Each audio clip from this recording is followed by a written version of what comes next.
success is at recruitment. That's where you start. You get it right or you get it wrong. Let me give you an example. In banking, have you ever seen a bank advertising for a first-class degree? Because you don't need a first-class degree to perform well in a bank. But you'll see a bank asking for O-level mathematics and English. I think most people are surprised. Why should a bank be interested in what I studied in S3 if I have a first-class degree? The rest doesn't matter. But the moment you enter banking, whether as a banking officer or as a teller, immediately you are faced with numerical challenges. Every day you're going to count money if you're a teller, and you're going to balance. If you're frontline staff, you're going to be communicating every day. And as you grow in the organization, say you join credit, you're going to be doing analytics. If you're a salesperson, you're going to be writing proposals. Now, the English you learned in S2, S3, that is the English that is required, not the English you have learned today when you're getting your first class. If you remember the algebra, calculus, those things we learned many years ago, that is what you need to succeed. So you find a lot of junior managers getting stuck in their careers because what they need to get promoted, they can no longer learn it. They skipped the boat 15 years ago. So when they write a proposal, it is rubbished by their boss. If they try to look at a lending proposal, they don't understand financials. Even if you took them for so many classes, they cannot, because it's just not there. So if you are in HR, you must understand your business, and then you appreciate why certain skills are being sought after. If you look at something like talent management, many of us, many colleagues I've interacted with in HR are very, very, very challenged around talent management, because before it was never seen as a point of competing in business. It gives you a competitive advantage if you manage your people better, retain them better, grow them better. So understand your business, and I think once you understand your business, it becomes a lot easier. If you look at rewards, I know in insurance it's about commissions, and someone doesn't mind what the salary is as long as they know they can make their own commissions. In banking, we have the guys who do treasury. They earn most of the bonuses.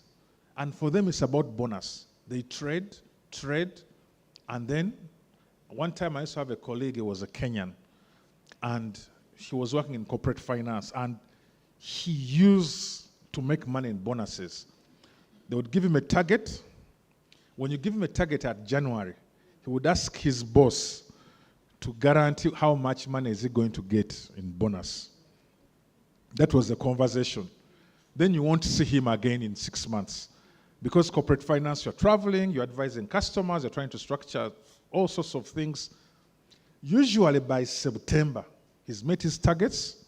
He would go to the MD and say, I'm there. Then I want to go and leave. December, January, you know what is going to happen. It reminds you, my bonus. So such a guy, if you're hiring such a guy, he's adding a lot of value to the business, but his reward is not the conventional reward that you are used to. So how do you accommodate such very relevant business drivers in your organization? Let's take a glimpse into the future.